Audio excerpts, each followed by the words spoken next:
Compared to last year where I watched like 1,000 shows, this year it felt like I only watched 3. I watched Cyberpunk Edge Runners this year, which was really good. The Origairu OVA rekindled my love for the series. My Tiny Senpai was as good as I thought it was gonna be. I mean, it was alright. What else was there? Ooh, My Life as Inukai's Dog made me want to stop watching anime altogether, and I rewatched Bocchi the Rock like 5 more times. This show is Konosuba, but every character is Megumin. You got Onesan Megumin, you got Old Man Megumin, you got Cat Megumin, and you got Male Megumin and his pet dog. Hayao Miyazaki famously said, "This is my final film. I'm done after this." He's been saying this since the first season of Rent-a-Girlfriend. If The Boy and the Heron is truly going to be Miyazaki's last film, then I think it'll be a good send-off for him. But let's be honest, he's gonna make another one in 5 years. But enough about Miyazaki, let's talk about the movie. When I saw that the Batman was casted to play as a bird in a Studio Ghibli project, I thought the same thing I felt when Chris Pratt was casted as Mario. He's so cool. But oh my goodness, Robert Pattinson gave one of the best anime dub performances I have ever seen. He went...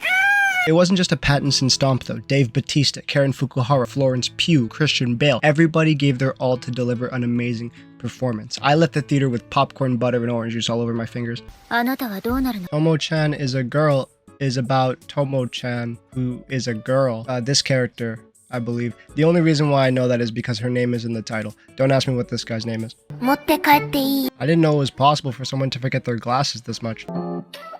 This is a nice and cozy office romance that had me kicking my feet like this. If you want to watch a nice, relaxing, slow burner slice of life romance, I definitely recommend you try this one out.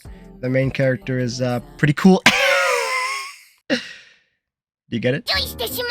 Spy Family is Spy Family. Nothing's changed much. Yours is still hot. This song is so good. But what most of you don't know is that there's a whole show that comes with it. I'm one of the 7 people who actually watched Hell's Paradise for the story and not Yuzuriha or Sagiri. Now this show was written by the guy who made Love is War. So it looks like we're going to get another funny rom-com.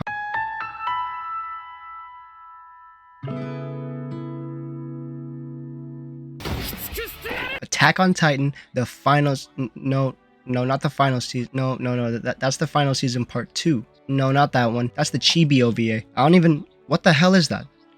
What the fuck? There we go. What a great 2 episodes. Really, an amazing conclusion to the story.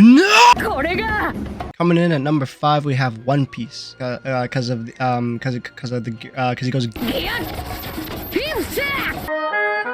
Kubo Won't Let Me Be Invisible is one of the animes of all time. After the show came back from its break mid-season, I binge-watched all of it. Then I binge-read the manga, and I can confidently say I remember 3 character names that aren't Kubo. This is Shiraishi, this is Shiraishi's little brother, and this is Deku's mom.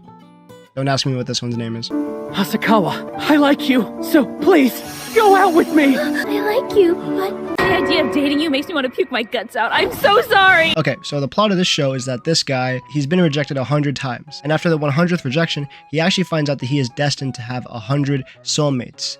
The reason for this is because the god of love accidentally put 2 extra zeros on his paycheck because he was too busy watching Beyblade Metal Fusion. This show knows its plot is ridiculous and runs with it, taking every character trope and amplifying it to the max. It was like the author had a slider tool for how extreme these characters act and went so far with it he broke it. They take love at first sight to another level in this. When Rentaro makes eye contact with one of his soulmates, there is a literal spark that happens between them. 100 girlfriends that really love you isn't good, but that's what makes it so great. This show is like if Girlfriend was actually good. Oh yeah, I almost forgot to mention, if he meets a soulmate and they do not date, the girl will die. The stakes are higher in this than in Jujutsu Kaisen. Speaking of Jujutsu Kaisen...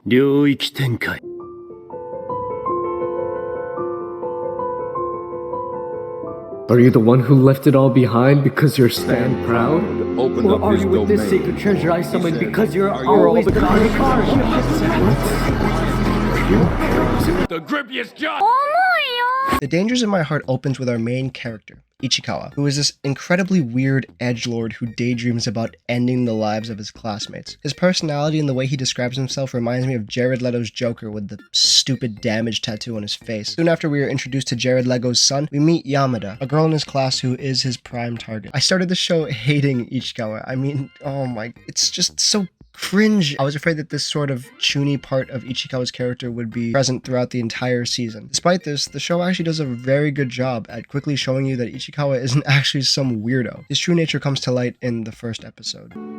僕は頭がおかしいのか Even the way he describes how he wants to murk Yamada just screams he's in love with her. I mean, seriously, if I kill her, the corpse will belong to the killer. She'll belong to me. Like, okay, yeah, buddy, yep. Ichikawa is so self-conscious. He thinks that any sort of kind gesture or social interaction he does will be perceived as creepy. Even something as simple as lending a utensil to a classmate will go terribly wrong for him. This feeds his delusions and makes him overthink everything. Even though all he can think about is the worst case scenario, he still goes out of his way to talk to or even help Yamada when she's in trouble. He wants to get to know her, but he hates himself so much he doesn't think he can.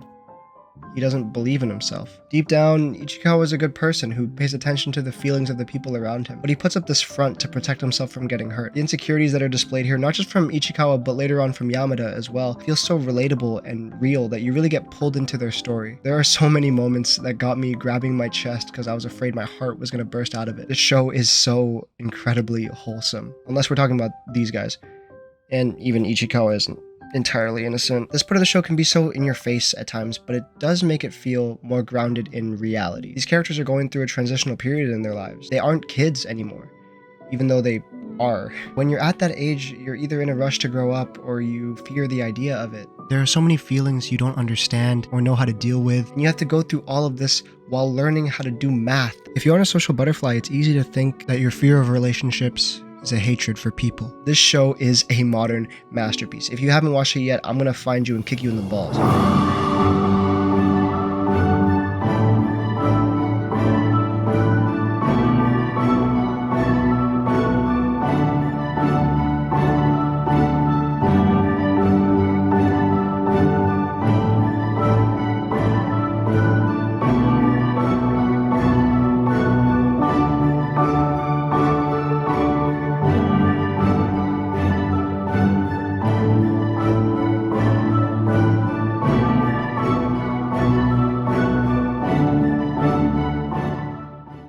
And that's why the best anime of 2023 is Q. Q, ladies and gentlemen, this is the best show I've ever seen. It's got the voice acting, it's got the characters, it's got the animation. If you haven't seen Q, then fuck you.